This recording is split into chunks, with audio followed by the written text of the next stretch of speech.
श्रीमन नारायण नारायण नारायण भजमन नारायण नारायण नारायण श्रीमन नारायण नारायण नारायण नारायण नारायण नारायण गोविंद मेरो है गोपाल मेरो है श्री बांके बिहारी लाल मेरो है बांके बिहारी जय हो तुम्हारी लाला जय हो तुम्हारी गोविंद मेरो है गोपाल मेरो है श्री बांके बिहारी नंद लाल मेरो है सिया राम तुम्हारे चरणों में यदि प्यार किसी का हो जाए सिया राम तुम्हारे चरणों में यदि प्यार किसी का हो जाए दो चारों की तो बात ही क्या संसार उसी का हो जाए सिया राम तुम्हारे चरणों में यदि प्यार किसी का हो जाए सबरी ने कहाँ वेद पढ़े गणिका ने कब यज्ञ कराई जिसमें छल देश कलेश नहीं भगवान उसी का हो जाए प्रहलाद तो छोटा बालक था प्रहलाद तो छोटा बालक था पर प्यार किया परमेश्वर से प्रहलाद तो छोटा बालक था पर प्यार किया परमेश्वर से संसार कहो कर क्या लेना एक बार प्रभु का हो जाए संसार कहो कर क्या लेना एक बार प्रभु का हो जाए रावण ने प्रभु से बैर किया अब तक भी जलाया जाता है रावण ने प्रभु से बैर किया अब तक भी जलाया जाता है वन भक्त विभीषण शरणों में पड़ा था हर बार उसी का हो जाए भगवान उसी के हो जाए सिया राम तुम्हारे चरणों में यदि प्यार किसी का हो जाए माया के दीवानों शिक्षा लो उस प्रेम दीवानी मीरा से माया के दीवान शिक्षा लो उस प्रेम मीरा से जो प्यार करे परमेश्वर से उसका बेड़ा पार उसी का हो जाए सिया राम तुम्हारे चरणों में यदि प्यार किसी को हो जाए बोल श्री रामचंद्र भगवान की बोल कृष्ण बलदेव की जय श्री भागवत की जय सब संतन की जय। चलो 8वां अध्याय राजा परीक्षित के विविध प्रश्न। राजा परीक्षित ने कहा भगवान वेद वेताओं में श्रेष्ठ हैं। मैं आपसे यह जानना चाहता हूँ कि ब्रह्मा जी ने निर्गुण भगवान के गुणों का वर्णन करने के लिए नारद जी को आदेश दिया तब उन्होंने किस रूप में उपदेश किया। एक तो अचिंत्य शक्तियों के आश्रय भगवान की कथाएं ही लोगों का परम मंगल करने वाली हैं। दूसरे देवऋषि नारद का सबको भक्त दर्शन कराने का स्वभाव है। अवश्य ही आप उनकी बातें मुझे सुनाइए। महाभाग्यवान सुखदेव जी आप मुझे ऐसा उपदेश कीजिए मैं अपने आसक्ति रहित मन को सर्वात्मा भगवान श्री कृष्ण में तन्मय करके अपना शरीर छोड़ सकूं। जो लोग उनकी लीलाओं का श्रद्धा के साथ नित्य श्रवण और कथन करते हैं उनके हृदय में थोड़े ही समय में भगवान प्रकट हो जाते हैं। श्री कृष्ण कान के छिद्रों के द्वारा अपने भक्तों के भाव में हृदय कमल पर जाकर बैठ जाते हैं और जैसे शरद ऋतु जल का गंदलापन मिटा देती है वैसे ही भक्तों के मनोमल का नाश कर देते हैं, जिसका हृदय शुद्ध हो जाता है। वह श्री कृष्ण के चरण कमलों को एक क्षण के लिए भी नहीं छोड़ता। जैसे मार्ग के समस्त कलेशों से छूटकर घर आया हुआ पथिक अपने सारे पापों को, अपने सब घर को नहीं छोड़ता। भगवान जीव का पंचभूतों के साथ कोई संबंध नहीं है, फिर भी इसका शरीर पंचभूतों से ही बनता है, तो क्या स्वभाव से ही ऐसा होता है क्या? अथवा किसी कारणवश आप इस बात का मर्म पूर्ण रीति से जानते हैं। आपने बतलाया कि भगवान की नाभि से वह कमल प्रकट हुआ जिसमें लोगों की रचना हुई। यह जीव अपनी सीमित अवयवों से जैसे परिच्छिन्न है और वैसे ही आपके परमात्मा को भी सीमित अवयवों से परिच्छिन्न सा वर्णन किया। यह क्या बात है?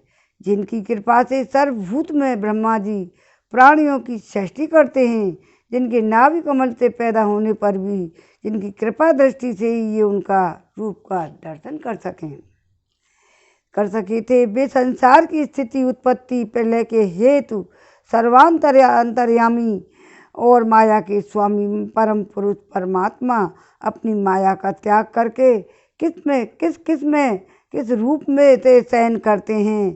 पहले आपने बतलाया था कि विराट पुरुष के अंगों से लोक और लोकपालों की रचना हुई। फिर यह भी बतलाया कि लोक और लोकपालों के रूप में उसके अंगों की कल्पना हुई। उन दोनों बातों का तात्पर्य क्या है? महाकल्प और उनके अंतर्गत अवान्तर कल्प कितने हैं?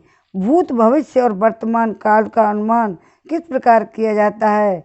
क्या स्थूल देहाभिमानी जीवों की आयु भी इसमें बंधी हुई है?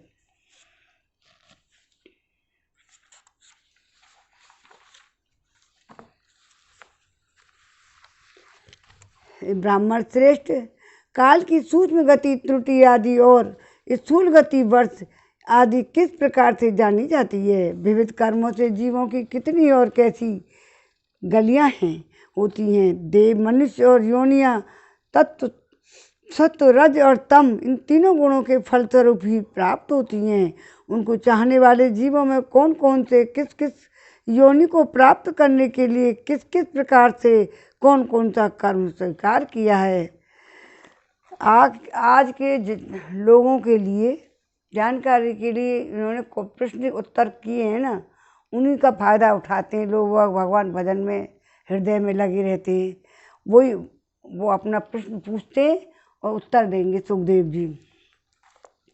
पृथ्वी, पाताल, आकाश, ग्रह, नक्षत्र, पर्वत, नदी, समुद्र, द्वीप और उनमें रहने वाले जीवों की उत्पत्ति वैसी होती है कैसी होती है? ब्रह्मांड का परिमाण भीतर और बाहर दोनों प्रकार से बतलाइए। साथ ही महापुरुषों के चरित्र, वर्णाश्रम के भेद, उनके धर्म का निरूपण कीजिए। योगों के भेद और उनके परिमाण और उनके अलग अलग धर्म, भगवान के विविध अवतारों के परम आश्चर्यमय चरित्र भी बतलाइए। मनुष्यों के साधारण और विशेष कर्म धर्म और कौन कौन से हैं? विभिन्न व्यवसाय वाले लोगों के, राजर्षियों के और विपत्ति में पड़े हुए लोगों का धर्म भी उपदेश कीजिए। तत्वों की संख्या कितनी है? उनके स्वरूप और लक्षण क्या हैं?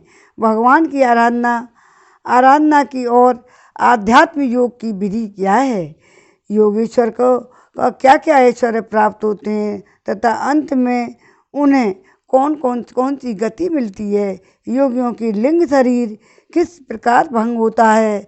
वेद उपवेद, धर्मशास्त्र, इतिहास, पुराण स्वरूप तात्पर्य क्या है? समस्त प्राणियों की उत्पत्ति और स्थिति प्रलय कैसे होता है? बावली, कुआं खुदवाना सब स्मार्ट यज्ञ योग यज्ञ आदि वैदिक और काम कर्मों की तथा अर्थ धर्म और काम की साधनों की विधि क्या है? प्रलय के समय जो जीव प्रकृति में लीन रहते हैं उनकी उत्पत्ति फिर दोबारा कैसे होती है? पाखंड की उत्पत्ति कैसे होती है? आत्मा के बंध मोक्ष का स्वरूप क्या है और वह अपने स्वरूप में किस प्रकार स्थित होता है? भगवान तो परम स्वतंत्र हैं, वे अपनी माया से किस प्रकार क्रीड़ा करते हैं, उसे छोड़कर साक्षी समान उदासीन कैसे हो जाते हैं? हे भगवान, मैं ये सब आपसे पूछ रहा हूँ, मैं आपकी शरण में हूँ। हे महामुनि, आप कृपा करके क्रमशः इनका तात्विक निरूपण कीजिए। मेरी समझ में कुछ नहीं आ रहा है। इस विषय में आप स्वयंभू ब्रह्मा के समान परम प्रमाण हैं। दूसरे लोग तो अपनी पूर्व परंपरा से सुनी सुनाई बातों का ही अनुष्ठान करते हैं।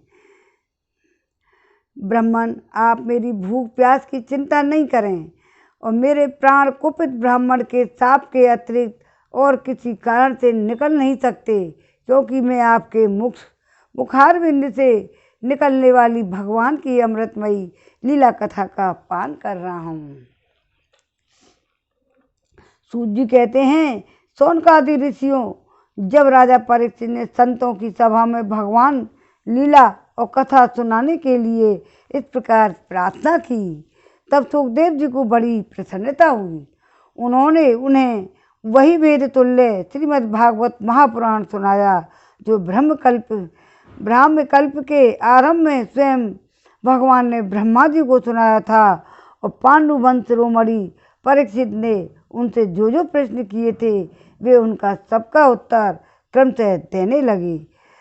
8वां अध्याय कम विराम हो गया है और 9वां अध्याय शुरू।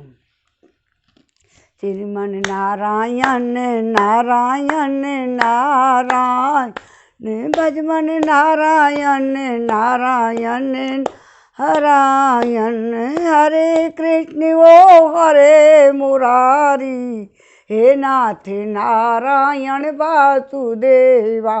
श्रीमन नारायण नारायण नारायण हरे भजमन नारायण नारायण नारायण गोविंद मेरो है अरे गोपाल मेरो है कृपा के बिहारी नंद लाल मेरो है बांके बिहारी जय हो तुम्हारी लाला जय हो तुम्हारी। बोल कृष्णचंद्र भगवान की जय। भगवान की लीला बड़ी प्यारी है। अब इसमें भगवत दर्शन, ब्रह्मा जी का भगवत धाम दर्शन और भगवान के द्वारा उन्हें चतुश्लोक और भागवत का उपदेश दिया। श्री सुखदेव जी ने कहा, परीक्षित, जैसे स्वप्न में देखे जाने वाले पदार्थों के साथ उसे देखने वाले का कोई संबंध नहीं होता है, वैसे ही देहादि से अतीत अनुभव स्वरूप आत्मा का माया के बिना दृश्य पदार्थों के साथ कोई संबंध नहीं हो सकता। विविध रूप वाली माया के कारण वह विविध रूप वाला प्रतीत होता है और जब उसके गुणों में रम जाता है तब ये मैं हूँ, ये मेरा है, इस प्रकार मानने लगता है। किंतु जब यह गुणों का क्षुब्ध करने वाले के कारण और मोह उत्पन्न करने वाली माया इन दोनों में से परे अपने अनंत स्वरूप में मोह रहित होकर रमण करने लगता है, आत्मा राम हो जाता है, तब यह मैं और मेरा का भाव छोड़कर पूर्ण उदासीन गुणातीत हो जाता है। ब्रह्मा जी की निष्कपट तपस्या से प्रसन्न होकर भगवान ने उन्हें अपना रूप का दर्शन कराया और आत्म तत्व के ज्ञान के लिए परम तत्व परमार्थ वस्तु का उपदेश किया। वही बात मैं तुमको सुनाता हूँ। तीनों लोकों के परम गुरु आदिदेव ब्रह्मा जी अपने जन्म स्थान कमल पर बैठकर सृष्टि करने की इच्छा से विचार करने लगे। परंतु जिस ज्ञान दृष्टि से सृष्टि का निर्माण हो सकता था और जो दृष्टि व्यापार के लिए वांछनीय है, वह दृष्टि उन्हें प्राप्त नहीं हुई। एक दिन यह चिंता कर रहे थे कि प्रलय के समुद्र में उन्होंने व्यंजनों के 16वें एवं 21वें अक्षर 21वें अक्षर तय तथा पे को तप और तप करो इस प्रकार 2 बार सुना। आई समझ में क्या है? एक दिन यही चिंता कर रहे थे कि प्रलय के समुद्र में उन्होंने व्यंजनों के 16वें एवं 21वें अक्षर त तथा पा को तप तप तप करो इस प्रकार 2 बार सुना। तो दो परीक्षित महात्मा लोग इस तप को ही त्यागियों का धन मानते हैं। यह सुनकर ब्रह्मा जी ने वक्ता को देखने की इच्छा से चारों ओर देखा, परंतु वहाँ कोई दिखाई नहीं पड़ा। वे अपने कमल पर बैठ गए और मुझे तप करने की प्रत्यक्ष आज्ञा मिली, ऐसा है निश्चय करके उसी में अपना हित समझकर उन्होंने अपने मन को तपस्या में ही लगा दिया।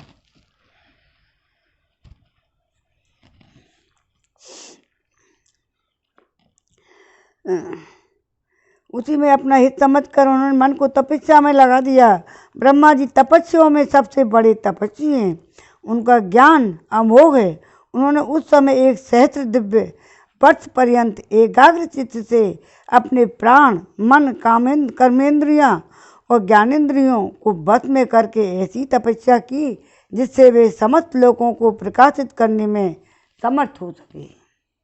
उनकी तपस्या से प्रसन्न होकर भगवान ने उन्हें अपना वह लोक दिखाया जो सबसे श्रेष्ठ है, जिससे वह परे कोई दूसरा लोक नहीं है। उस लोक में किसी भी प्रकार की कलेश मोह भय नहीं है। जिन्हें कभी एक बार भी उनका दर्शन सौभाग्य प्राप्त हुआ है, वे देवता बार बार उसकी स्तुति करते रहते हैं। वहाँ रजोगुण तपोगुण इनसे मिला हुआ है, सतगुण भी नहीं है। वहाँ न काल की दाल गलती है और न माया की कदम ही रख सकती है। यह वो लोग है। फिर माया के बाल बच्चे तो जा ही नहीं सकते, कैसे जा सकते हैं? वहाँ भगवान के वे पार्षद निवास करते हैं, जिनका पूजन देवता और दैत्य दोनों ही करते हैं। उनका उज्जवल आभा से युक्त श्याम और सतदल कमल के समान कोमल नेत्र पीले रंग के वस्त्र से शोभायमान है।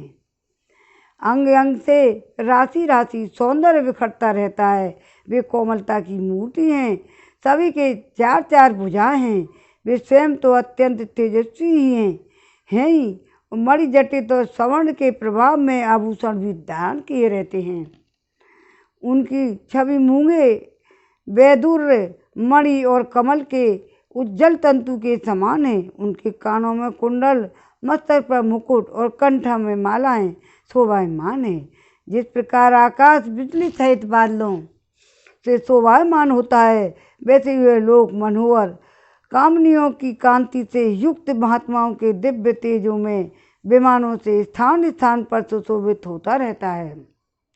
उस वैकुंठ लोक में लक्ष्मी जी सुंदर रूप धारण करके अपनी विविध विभूतियों के द्वारा भगवान के चरण कमलों की अनेक प्रकार से सेवा करती रहती हैं। कभी कभी वे झूले पर बैठकर अपना प्रियतम भगवान की लीलाओं का गायन करने लगती हैं। तब उनके सौंदर्य और सुरभि से उन्मुक्त होकर भौरे भी स्वयं उनके लक्ष्मी जी का गुणगान करने लगते हैं। ब्रह्मा जी ने देखा उस दिव्य देवलोक में समस्त भक्तों की तपस्या की थी ना ब्रह्मा जी ने, तब उन्होंने देखा था ये सब सीन। भक्तों के रक्षक लक्ष्मीपति यज्ञपति विश्वपति भगवान विराजमान हैं। सुनंद नंद प्रबल और अहर्ण आदि मुख्य पार्षद गण उन प्रभु की सेवा कर रहे हैं। उनका मुख कमल प्रसाद मधुर और मुस्कान से युक्त, आंखों में लाल लाल डोरियां हैं, बड़ी मोहक और मधुर चितवन है। ऐसा जान पड़ता है अभी अभी अपने प्रेमी भक्त को और सर्वस्व दे देंगे। सिर पर मुकुट, कानों में कुंडल, कंधे पर पीताम्बर जगमगा रहा है। वक्ष स्थल पर एक सुनहरी रेखा के रूप में श्री लक्ष्मी जी विराजमान हैं और सुंदर 4 भुजाएं हैं। वे एक सर्वोत्तम बहुमूल्य आसन पर विराजमान हैं। पुरुष प्रकृति, महतत्व, अहंकार, मन 10 इंद्रियां, शब्दादि 5 तंत्राएं और पंचभूत, वे सब 25 शक्तियां मूर्तिमान होकर उनके चारों ओर खड़ी हैं। समग्र ऐश्वर्य, धर्म, कीर्ति, श्री ज्ञान और वैराग्य, इन 6 नित्य सिद्ध स्वरूपभूत शक्तियों से वे सर्वदा युक्त रहते हैं। उनके अतिरिक्त और कहीं भी नित्य रूप से निवास नहीं करती। वे सर्वेश्वर प्रभु अपने नित्य आनंद रूप में ही नित्य निरंतर निमग्न रहते हैं, जिनका उनका दर्शन करते ही ब्रह्मा जी का हृदय आनंद से भर गया और उद्वेग से लबालब भर गया। शरीर पुलकित हो उठा, नेत्रों में प्रामात्रु छलक आए। ब्रह्मा जी ने भगवान के उन चरण कमलों में जो परमहंसों के निवर्तिमान मार्ग से प्राप्त हो सकते हैं से झुककर प्रणाम किया। ब्रह्मा जी के प्यारे भगवान अपने प्रिय ब्रह्मा को प्रेम और दर्शन के आनंद में निमग्न शरणागत तथा प्रजा सृष्टि के लिए आदेश देने के योग देखकर बहुत प्रसन्न हुए। उन्होंने ब्रह्मा जी से हाथ मिलाया और मध्य मुस्कान से अलंकृत वाणी में कहा, श्रीमन नारायण नारायण नारायण, अरे भजमन नारायण नारायण नारायण, श्रीमन नारायण नारायण नारायण, श्रीमन नारायण नारायण अब ब्रह्मा जी के मन में कितने गदगद हो गया। प्रसन्नता की वजह से वो भजन करने लगे और गुणगान गाने लगे। फिर उन्होंने भगवान से हाथ मिलाया और मंद मंद मुस्कान से अलंकृत वाणी में भगवान बोले। श्री भगवान ने कहा, हे ब्रह्मा जी, तुम्हारे हृदय में तो समस्त वेदों का ज्ञान विद्यमान है। तुमने सृष्टि रचना की इच्छा से चिरकाल तक तपस्या करके मुझे भली भांति के कर संतुष्ट कर दिया है। मन में कपट रखकर योग साधन करने वाले मुझे कभी प्रसन्न नहीं कर सकते। तुम्हारी कल्याण हो, तुम्हारी जो अभिलाषा है वही वर मुझसे मांग लो, क्योंकि मैं मुँह मांगी वस्तु देने में समर्थ हूँ। हे ब्रह्मा जी, जीव के समस्त कल्याणकारी साधनों का विश्राम पर्यावसान मेरे दर्शन में ही है। तुमने मुझे देखे बिना ही उसे सुने जल में मेरी वाणी सुनकर इतनी घोर तपस्या की है। इसी से मेरी इच्छा से तुम्हें मेरे लोक का दर्शन हो गया। तुम उस समय सृष्टि रचना का कर्म करने में किन कर्तव्य विमूढ़ हो रहे थे, इसी से मैंने तुम्हें तपस्या करने की आज्ञा दी, क्योंकि निष्पाप तपस्या मेरा हृदय है और मैं स्वयं तपस्या की आत्मा हूँ। मैं तपस्या से ही इस संसार की सृष्टि करता हूँ, तपस्या से ही इसका धारण पोषण करता हूँ, फिर तपस्या से ही इसे अपने में ही लीन कर लेता हूँ। तपस्या मेरी एक दुर्लंघ्य शक्ति है। और ब्रह्मा जी ने कहा, हे भगवान, आप समस्त प्राणियों के अंतःकरण में साक्षी रूप में विराजमान रहते हैं। आप अपने प्रतिहत ज्ञान से ही वह जानते ही हैं कि मैं क्या करना चाहता हूँ। आप तो अंतर्यामी हो और मैं क्या चाहता हूँ, क्या करना चाहता हूँ, आपको सब पता होगा। हे नाथ, आप कृपा करके मुझे याचक की यह मांग पूरी कीजिए। मैं रूप रहित आपके सगुण और निर्गुण दोनों ही रूपों को जान सकूं। आप माया के स्वामी हैं। आपका संकल्प कभी व्यर्थ नहीं होता।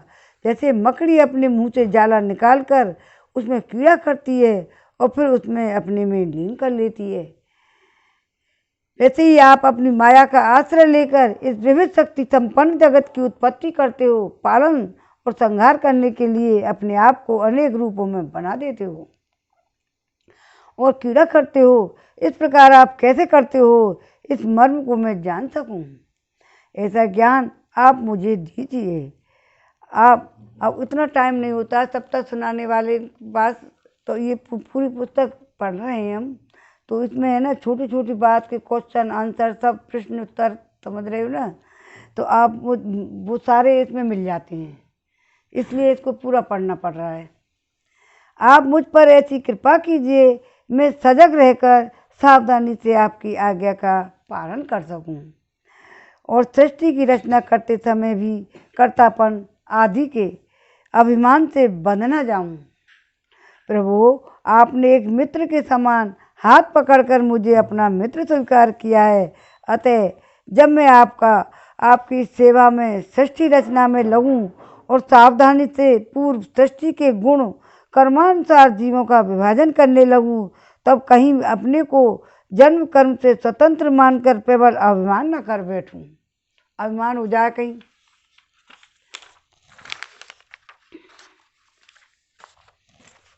हे प्रभु, श्री भगवान ने कहा, अनुभव प्रेम भक्ति और साधनों से युक्त अत्यंत गोपनीय अपने स्वरूप का ज्ञान मैं तुम्हें बताता हूँ और कहता हूँ, तुम उसे ग्रहण करो। मेरा जितना विस्तार है, मेरा जो लक्षण है, मेरे जितने और जैसे गुण और रूप और लीला है, मेरी कृपा से तुम उनका तत्व ठीक ठीक से वैसा ही अनुभव करो। सृष्टि के पूर्व केवल मैं ही था और मेरे अतिरिक्त न स्थूल था न सूक्ष्म, न तो दोनों का कारण अज्ञान। जहाँ यह सृष्टि नहीं है वहाँ मैं हूँ, और इस सृष्टि में सृष्टि के रूप में जो कुछ प्रतीत हो रहा है वह भी मैं ही हूँ, और जो कुछ बचा रहेगा वह भी मैं ही हूँ। वास्तव में न होने पर भी जो कुछ अनिवर्चनीय वस्तु मेरे अतिरिक्त कुछ परमात्मा में दो और चंद्रमाओं की तरह मिथ्या ही प्रतीत हो रही हैं, अथवा विद्यमान होने पर भी आकाश मंडल नक्षत्र में राहु की भांति जो मेरी प्रतीति नहीं होती, इसे मेरी माया समझना चाहिए। जैसे प्राणियों के पंचभूत रचित और छोटे बड़े शरीरों में आकाश आदि पंच महाभूत उन शरीरों के कार्य रूप से निर्मित होने के कारण प्रवेश करते भी हैं और पहले से ही उन स्थानों और रूपों में कारण रूप से विद्यमान रहने के कारण प्रवेश नहीं भी करते, वैसे ही उन प्राणियों के शरीर की दृष्टि से मैं उनमें आत्मा के रूप से प्रवेश किए हुए हूँ और आत्मदृष्टि से अपने अतिरिक्त और कोई वस्तु न होने के कारण उनमें प्रविष्ट नहीं भी हूँ। यह ब्रह्म नहीं। इस प्रकार निषेध की पद्धति से, और जब यह ब्रह्म है और यह ब्रह्म है, इस अन्वय की पद्धति से यही सिद्ध होता है कि सर्वातीत एवं सर्वस्वरूप भगवान ही सर्वदा और सर्वत्र स्थित हैं। यही वास्तविक तत्व है। जो आत्मा अपना परमात्मा तत्व जानना चाहते हैं उन्हें केवल इतना ही जानने की आवश्यकता है, हे ब्रह्मा जी, तुम अविचल समाधि के द्वारा मेरे इस सिद्धांत में पूर्ण निष्ठा कर लो। इससे तुम्हें कल्प कल्प में विविध प्रकार की सृष्टि रचना करते रहने पर भी कभी तुमको मोह नहीं होगा। लोक पिता में, और सुखदेव जी कहते हैं, जब लोक पिता में ब्रह्मा जी को इस प्रकार उपदेश देकर अजन्मा भगवान ने उन्हें देखते ही देखते अपने सारे स्वरूप और रूप को छिपा लिया। जब सर्वभूत स्वरूप ब्रह्मा जी ने देखा कि भगवान ने अपनी इंद्रियों गोचर स्वरूप को हमारे नेत्रों के सामने से हटा लिया है, तब उन्होंने अंजलि बांधकर उन्हें प्रणाम किया। पहले कल्प में जैसे सृष्टि थी उसी रूप में इस विश्व की रचना की। एक बार धर्मपति प्रजापति ब्रह्मा जी ने सारी जनता का कल्याण हो अपने इस स्वार्थ की पूर्ति के लिए विधि पूर्वक यम नियमों को धारण किया। उस समय उनके पुत्रों में सबसे अधिक प्रिय परम भक्त देव ऋषि नारद जी मायापति भगवान की माया का तत्व जानने की इच्छा से बड़े संयम और विनय और सौम्यता से अनुगत होकर उनकी सेवा की। उन्होंने सेवा से ब्रह्मा जी को बहुत ही संतुष्ट कर दिया। परीक्षित, जब देव ऋषि नारद ने देखा कि मेरे लोग पिताजी मुझ पर प्रसन्न हैं, तब उन्होंने उनसे यही प्रश्न किया, जो तुम मुझसे कर रहे हो। पहले भी आपको आ चुका है। उनके प्रश्न से ब्रह्मा जी और भी प्रसन्न हुए। फिर उन्होंने यह 10 लक्षण वाला भागवत पुराण अपने पुत्र नारद को सुनाया, जिसका स्वयं भगवान ने उन्हें उपदेश किया था। परीक्षित, जिस समय तुम मेरे परम तेजस्वी पिता सरस्वती के तट पर बैठकर परमात्मा के ध्यान में मग्न थे, उस समय देवर्षि नारद जी ने उन्हें वही भागवत सुनाया था। तुमने मुझसे यह प्रश्न किया है कि विराट पुरुष से इस जगत की उत्पत्ति कैसे हुई, और दूसरे भी जो बहुत से प्रश्न किए हैं, उन सब का उत्तर मैं उसी भागवत पुराण के रूप में देता हूँ। द्वितीय स्कंद का 9वां अध्याय का विराम हो गया है। श्रीमन नारायण नारायण नारायण, भजमन नारायण नारायण नारायण। श्रीमन हरे कृष्ण हरे मुरारी, हे नाथ नारायण वासुदेवा। भागवत अथ 10वां अध्याय, भगवान के 10 लक्षण। श्री सुखदेव जी कहते हैं, हे परीक्षित, उस भागवत पुराण में सर्ग विसर्ग स्थान पोषण उति मनवंतर ईशान कथा और निरोध मुक्ति और आश्रय, इन सब का विषयों का वर्णन है। इनमें से जो 10वां आश्रय तत्व, उसी का जो ठीक ठीक से निश्चय करने के लिए वहाँ श्रुति से कहीं तात्पर्य से और कहीं दोनों के अनुकूल अनुभव थे, महात्माओं ने अन्य 9 विषयों का बड़ी सुगम रीति से वर्णन किया। ईश्वर की प्रेरणा से गुणों के क्षोभ में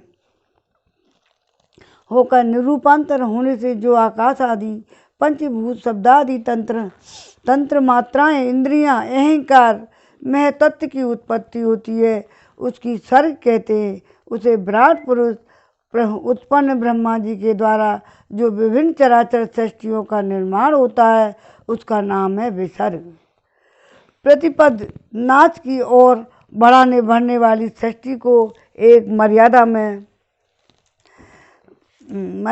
स्थिर रखने से भगवान विष्णु की जो श्रेष्ठता सिद्ध होती है, उसका नाम स्थान है। अपने उस सुरक्षित सृष्टि में भक्तों के ऊपर उनकी जो कृपा होती है, उसका नाम है पोषण।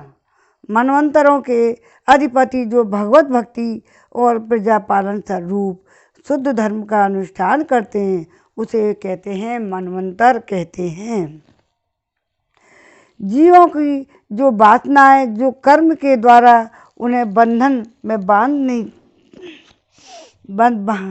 में डाल देती हैं, उक्ति नाम से कही जाती हैं। भगवान के विभिन्न अवतारों के और उनके प्रेम भक्तों की विविध आख्यानों के युक्त कथाएं और गाथाएं इस कथा हैं।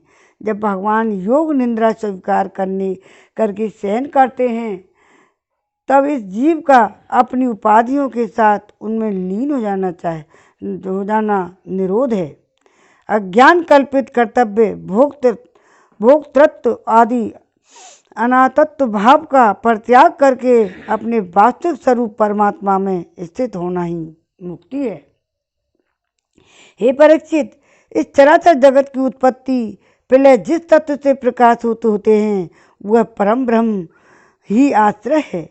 शास्त्रों में उसी को परमात्मा कहा गया है। जो नेत्र इंद्रियों का अभिमानी दृष्टा जीव है, वही इंद्रियों के अधिष्ठात्र देवता सूर्य आदि के रूप में भी हैं, और जो नेत्र गोलक आदि से युक्त दृश्य देह है, वही उन दोनों का अलग अलग करता है। इन तीनों में यदि एक का भी अभाव हो जाए तो दूसरे 2 की उपलब्धि नहीं हो सकती। अतः जो इन तीनों को जानता है, वह परमात्मा ही उसका सबका अधिष्ठान आश्रय तत्व है। उसका आश्रय स्वयं ही है, दूसरा कोई नहीं है। जो पूर्वोक्त विराट पुरुष ब्रह्मांड को फोड़कर निकला, तब वह अपने रहने का स्थान ढूंढने लगा और स्थान की इच्छा से शुद्ध संकल्प पुरुष ने अत्यंत पवित्र जल की सृष्टि की। विराट स्वरूप नर से उत्पन्न होने के कारण जल का नाम नार पड़ा और उस समय उसमें अपने उत्पन्न किए हुए नार में वह पुरुष 1000 वर्षों तक रहा।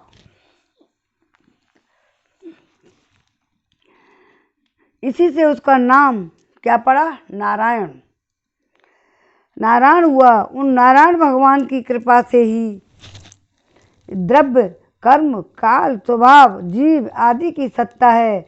उनकी उपेक्षा कर देने और किसी का अस्तित्व नहीं रहता। उन अद्वितीय भगवान नारायण ने योग निद्रा से जगकर अनेकों होने की इच्छा की। तब अपनी माया से उन्होंने अखिल ब्रह्मांड के बीज स्वरूप और अपने सवर्ण में वीर को इतनी 3 भागों में विभक्त कर दिया। आदिदेव, आध्यात्म, आदिभूत, परीक्षित, विराट पुरुष का एक ही वीर 3 भागों में कैसे विभक्त हुआ, सो तुम सुनो।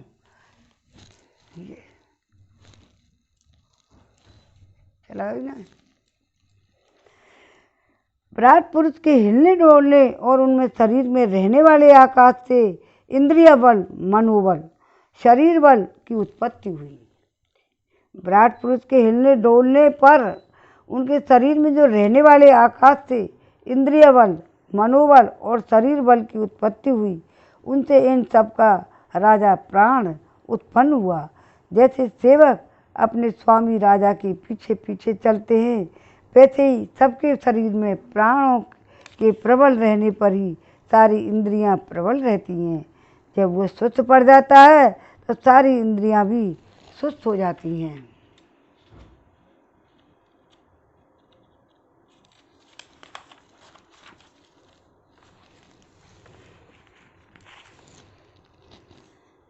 जब प्राण जोर से अपने आने जाने लगा जब प्राण जोर जोर से आने जाने लगा तब विराट पुरुष को भूख प्यास का अनुभव हुआ। खाने पीने की इच्छा करते ही सबसे पहले शरीर में मुख प्रकट हुआ। भगवान का क्या हुआ? मुख प्रकट। मुख से तालु, तालु से रसेंद्रियाँ प्रकट हुई। इसके बाद अनेकों प्रकार से रस उत्पन्न हुए जिन्हें रसना ग्रहण करती। जब इनकी इच्छा बोलने की हुई तब वाक इंद्रियां जल रहा है घी डाल दें। उनके अधिष्ठात देवता अग्नि और उनके विषय बोलना, वे तीनों प्रकट हुए। इसके बाद बहुत दिनों तक उनमें जल में ही वे रुके रहे। श्वास के वेग से नासिका का छिद्र प्रकट हो गए। तब उन्हें सूंघने की इच्छा हुई। तब उन्हें नाक घ्राणेन्द्रियां आकर बैठ गईं। उसके देवता गंध को फैलाने वाले वायुदेव प्रकट हुए। पहले उनके शरीर में प्रकाश नहीं था। फिर जब उन्हें अपने की तथा दूसरे की वस्तुओं की देखने की इच्छा हुई तब नेत्रों के छिद्र तथा उनका अधिष्ठाता सूर्य नेत्रेंद्रियां प्रकट हो गईं। मुख से तालु और तालु से रसेंद्रियां प्रकट हुई। इसके बाद अनेकों प्रकार से रस उत्पन्न हुए। रसना ग्रहण करती है। जब उनकी इच्छा बोलने की हुई तो वाक इंद्रियां उसके अधिष्ठाता देवता अग्नि और उनके विषय बोलना और तीनों प्रकट हुए। इसके बाद बहुत दिनों तक उस जल में ही वे रुके रहे। श्वास के वेग से नासिका छिद्र प्रकट हो गए। तब उनकी सूंघने की इच्छा हुई।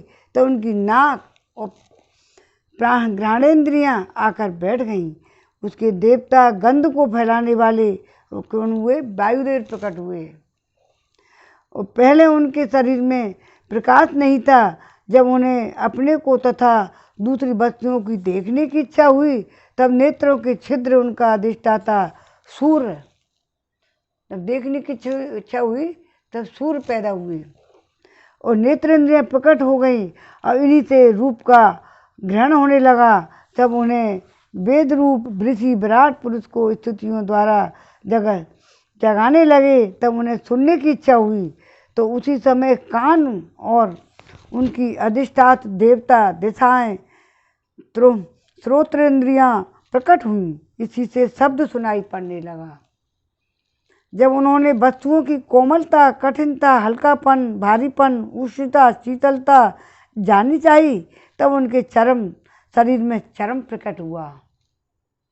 पृथ्वी में जैसे ही वृक्ष निकल आते हैं, उसी प्रकार चरम में रोए पैदा हुए और उनके भीतर बाहर रहने वाला वायु भी प्रकट हो गया। स्पर्श ग्रहण करने वाली त्वचा इंद्रियां भी साथ साथ ही शरीर के चारों ओर लिपट गईं और उससे उन्हें स्पर्श का अनुभव होने लगा। जब उन्हें अनेकों प्रकार के कर्म करने की इच्छा हुई, तब उनके हाथ उगाए। उन हाथों में ग्रहण करने की शक्ति हस्तेंद्रिय तथा उनके अधिदेवता इंद्र प्रकट हुए और दोनों के आश्रय से होने वाला ग्रहण रूप कर्म भी प्रकट हो गया।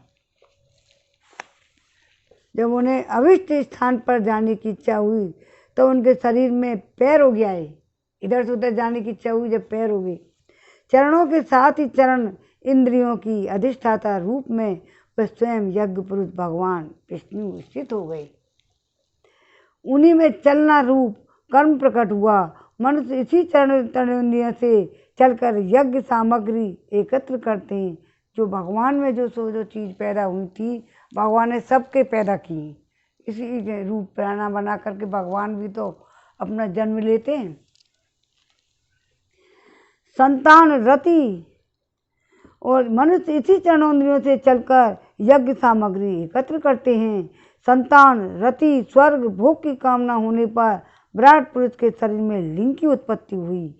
उसमें उपेक्षेंद्रिया और प्रजापति देवता और इन दोनों के आश्रय रहने वाले काम सुख का आविर्भाव हुआ। जब उन्हें मल त्याग की इच्छा हुई, तब गुदा द्वार प्रकट हुआ। तब तत्पश्चात उसमें वायु, इंद्रिय, मित्र, देवता उत्पन्न हुए। इन्हीं दोनों के द्वारा मल त्याग की क्रिया संपन्न होती है। अपान मार्ग द्वारा एक शरीर से दूसरे शरीर की जाने की इच्छा होने पर नाभि द्वार प्रकट हुआ। उससे अपान और मृत्यु देवता प्रकट हुए। उससे अपान वायु देवता प्रकट हुए। इन दोनों के आश्रय से ही प्राण और अपान का बिछो यानी मृत्यु होती है। जब विराट पुरुष को अन्न जल ग्रहण करने की इच्छा हुई, तब कोख, आंतें, नाड़ियां उत्पन्न हुई। जब विराट पुरुष को अन्न जल ग्रहण करने की इच्छा, खाने की इच्छा हुई ना, तब कोख, आंतें, नाड़ियां उत्पन्न हुई। साथ ही कुक्षी के देवता समुद्र, नाड़ियों के देवता नदियां, तुष्टि और पुष्टि ये दोनों उनके आश्रित विषय उत्पन्न हुए। जब उन्होंने अपनी माया पर विचार करना चाहा, तब हृदय की उत्पत्ति हुई। उससे मन रूप इंद्रियां, मन से उसका देवता चंद्रमा तथा विषय, कामना और संकल्प प्रकट हुए। विराट पुरुष के शरीर में पृथ्वी, जल, तेज से 7 धातुएं प्रकट हुई। त्वचा, चर्म, मांस, रुधिर, मेद, मज्जा और अस्थि। इसी प्रकार आकाश में, जल में, वायु से प्राणों की उत्पत्ति हुई। श्रोत्रादि और इंद्रियां शब्दादि विषयों को ग्रहण करने वाली हैं। वे विषय अहंकार से उत्पन्न हुए। क्या हुए? अहंकार, घमंड आया ना। मन और सब विकारों की उत्पत्ति स्थान है। बुद्धि समस्त पदार्थों को बोध कराने वाली है।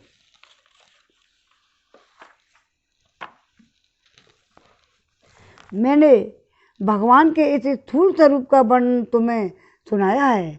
ये बाहर की ओर से पृथ्वी, जल, तेज, वायु, आकाश, अहंकार, महत तत्व और प्रकृति, इन 8 आवरणों से घिरा हुआ है।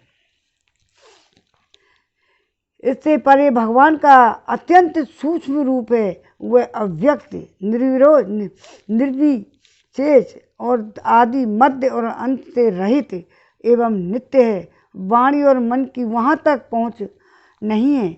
मैंने तुम्हें भगवान के स्थूल और सूक्ष्म, व्यक्त और अव्यक्त, जिन दोनों रूपों का वर्णन सुनाया है, वे दोनों ही भगवान की माया के द्वारा रचित हैं।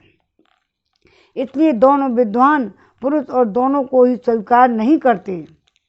दोनों को स्वीकार, दोनों ही उन्होंने किया, पर लेकिन विद्वान पुरुष नहीं स्वीकार करते। इसलिए विद्वान पुरुष इन दोनों को ही स्वीकार नहीं करते।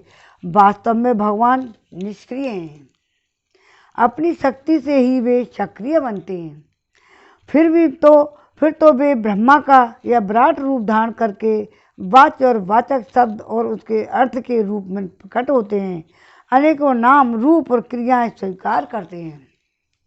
हे परीक्षित, प्रजापति, मनु, देवता, ऋषि, पितर, सिद्ध, चारण, गंधर्व, विद्याधर, असुर, यक्ष, किन्नर, अप्सराएं, नाग, सर्प, किम पुरुष, उरग, मातृकाएं, राक्षस, पिशाच, प्रेत, भूत, विनायक, कुष्मांड और उन्माद, बेताल, यातुधान, ग्रह, पक्षी, मृग, पशु, वृक्ष, पर्वत, सरीपुर, सर्प इत्यादि जितने भी संसार में नाम रूप हैं सब भगवान के ही हैं, इस विराट रूप के ही हैं। संसार में चराचर भेद से दो प्रकार की तथा जरायुज, अंडज, स्वदेह दज, उद्दज भेद से चार प्रकार की जितनी भी जलचर, थलचर, आकाशचारी प्राणी हैं, सबके सब शुभ अशुभ मिश्रित कर्मों के तदन रूप फल हैं। सत्व की प्रधानता से देवता, रजोगुण की प्रधानता से मनुष्य और तमोगुण की प्रधानता से नारकीय योनियाँ मिलती हैं। इन गुणों में भी जब एक गुण दूसरे गुण दो गुणों से अभिभूत हो जाता है तब प्रत्येक गति के तीन भेद और हो जाते हैं। वे भगवान जगत के धारण पोषण के लिए धर्म में विष्णु रूप स्वीकार करके देवता, मनुष्य और पशु पक्षी और रूपों में अवतार लेते हैं तथा विश्व का पालन पोषण करते हैं। प्रलय का समय आने पर ही वे ही अपने को बनाए हुए इस विश्व को कालाग्नि स्वरूप रुद्र का रूप धारण करके अपने में वैसे ही लीन कर लेते हैं जैसे वायु मेघमाला को। परीक्षित, महात्माओं ने अचिंत्य ऐश्वर्य भगवान का इसी प्रकार वर्णन किया है, परंतु तत्वज्ञानी पुरुषों को केवल इस सृष्टि पालन और प्रलय करने वाले रूप में ही उनका दर्शन नहीं करना चाहिए, क्योंकि वे तो इससे भी परे भी हैं। सृष्टि की रचना आदि कर्मों का निरूपण करके पूर्ण परमात्मा से कर्म या कर्तापन का संबंध नहीं जोड़ा गया है। वह तो माया से आरोपित होने के कारण कर्तव्य का निषेध करने के लिए ये मैंने ब्रह्मा जी के महाकल्प का अवान्तर कल्पों के साथ वर्णन किया है। सब कल्पों में सृष्टि क्रम एक सा ही है, अंतर है तो केवल इतना कि महाकल्प के प्रारंभ में प्रकृति से क्रम से महत्व आदि की उत्पत्ति होती है और कल्पों के प्रारंभ में प्राकृतिक सृष्टि की तो ज्यों की त्यों ही रहती है। चराचर प्राणियों की विकृत सृष्टि नवीन रूप से होती है। हे परीक्षित, काल का परिमाण कल्प और उसके अंतर्गत मनवंतरों का वर्णन आगे चलकर करेंगे। और अब तुम पादकल्प का वर्णन सावधान होकर सुनो। शौनक जी ने पूछा, सूत जी, आपने हम लोगों से कहा था कि भगवान के परम भक्त विदुर जी ने अपने अति दुस्त्यज्य कुटुंबियों को भी छोड़कर पृथ्वी के विभिन्न तीर्थों में विचरण किया था।